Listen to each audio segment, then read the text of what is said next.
Welcome to BootSpy. My name's William, and today I'm reviewing the Timberland Premium 6-inch waterproof boot. We're gonna find out whether this boot can really stand up to the elements. Let's dive in.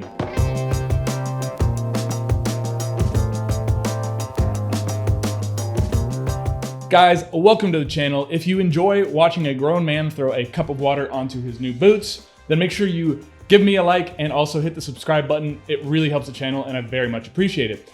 As I said, today we're reviewing the Timberland 6-inch premium waterproof boot. Now, this is a little bit different than the basic Timberland 6-inch waterproof boot. And if you want to see a comparison between those two boots, make sure you subscribe. That's gonna be coming out really soon. Let's get straight into the review and talk about the style. Now, Timberlands are one of the most iconic, most popular boots of all time, and there's such a huge range of people and subcultures that wear Timberlands. They're just wildly popular. I mean, you have hipsters, you have the hip hop movement, you have like workers and construction workers. They all wear Timberlands, and honestly, it fits pretty well into all of those aesthetics. For me, I wanted to pick up the Timberlands for one, because this is a boot channel and this is one of the most popular boots ever.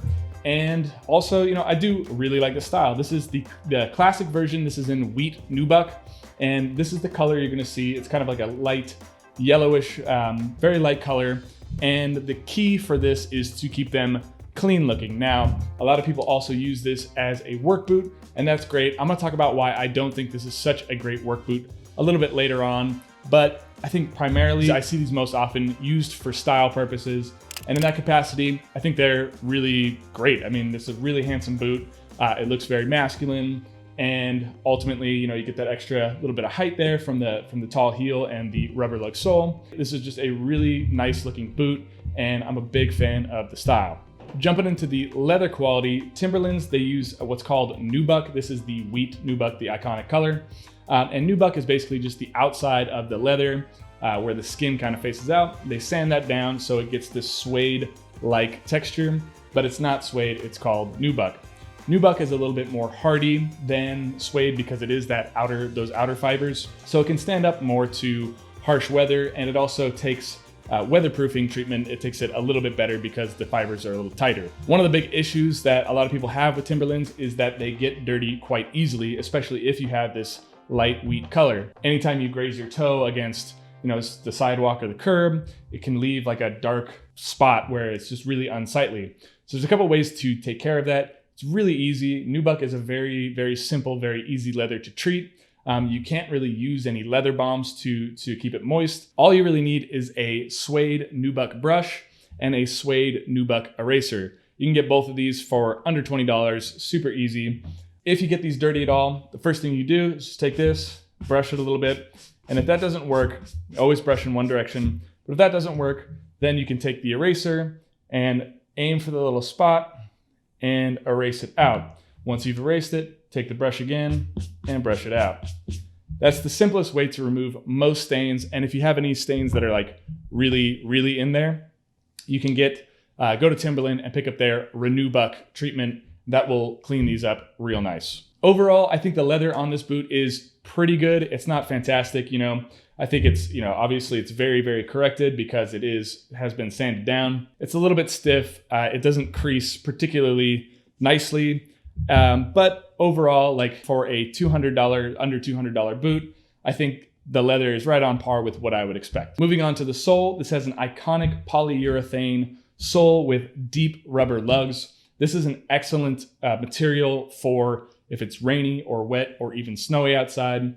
It's this grip stick rubber, and basically it's pretty sticky, and all of these little nooks and crannies, they really add a lot of traction to the ground. So this is a great winter boot. The 6-inch premium boot is insulated. It has 400 grams of Primaloft insulation. So when you combine this really grippy rubber with the lug soles and the insulation, you're getting a boot that's a pretty fantastic choice all winter long. Another thing I like about the Timberland Premiums is that they do feature this insole right here, which is a high density foam.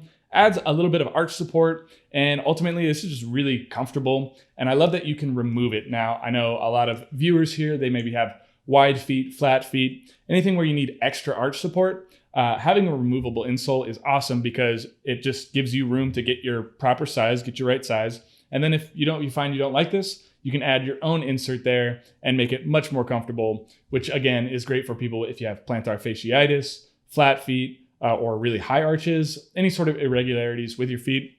There's really no problem with the Timberlands because you can just remove this insole and it's fine, it fits fine. Probably my biggest problem with Timberlands is that they are bond welted. And so basically this sole is just cemented onto the bottom of the boot. Now, I think this is great for streetwear because it makes it is waterproof. Now, I would normally go, if in a workwear application, I would go with something Goodyear welted, and that's basically stitched onto the bottom, so it has a little bit more sturdiness there, and you can also resole it very, very easily. So in working conditions, where your sole might wear out after a year or something like that, that's a lot more important. But if you're just wearing this around the street and you're not going to be putting it through like super rigorous conditions, it should be fine with just the cemented sole. That shouldn't be a problem. And it does make it 100% waterproof, which is a big bonus. But to me, that lack of a Goodyear welt, the lack of that really sturdy stitch on bottom, it kind of takes it out of the range for me for working boots. I do have other work boots that I think are a little bit more sturdy, a little more long lasting. I think Danner Bull Run or the Thorogood Mock Toe. Those are really good alternatives that do have Goodyear welts, and they'll kind of stand up to harsh working conditions a little bit better than Timberland. But again, that cemented sole, not such a huge issue when it comes to streetwear. When trying to get the right fit and sizing, I noticed that Timberlands, they basically these ones run like a full size too large. So a lot of, on the site, they mention get a half size smaller. So if you're a size 11, buy a size 10.5.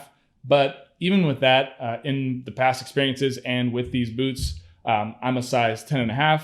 You get a size 9.5 and they're still going to fit pretty well. And honestly, I think a 9.5 fits better than a 10 would. So they say go half size down, at least do that. But if you're kind of on the borderline, maybe get a full size lower. As for the break-in period, there's not really much of one to speak of. I think the leather is a little bit stiff, so maybe a little bit of soreness, but I didn't really experience much at all. I mean, the rubber sole here is really soft, really flexible. And then you have that really nice high density foam insole that offers plenty of padding. It's a lined boot. It also has insulation in there. So overall, a really comfortable boot right out of the box. You can pick up the Timberland Premiums. They're right under $200 on, I think, the Timberland website. They're like $195 or $190, somewhere in that range. But honestly, you can find these boots in so many stores. So even if you just go to the mall or something like that, any shoe store around you, you'll probably be able to find a pair of Timberland Premiums. Make sure you look for this two-tone sole. Again, don't end up picking up the Timberland Basics. I'll tell you why in a future video. So again, make sure you subscribe. But the Basics, they do have this the single-toned sole. So if you're looking for the Premiums, the trademark, the most eye-catching thing is that they do have that two-tone sole. Here's my final verdict on the Timberland 6-inch waterproof boot. If you're looking for a boot for style and you're really just wondering is this $200 worth it? Does the boot kind of live up to that $200 price range? Then yes, absolutely. I mean, from a style perspective, I think this is a really solid construction of a boot.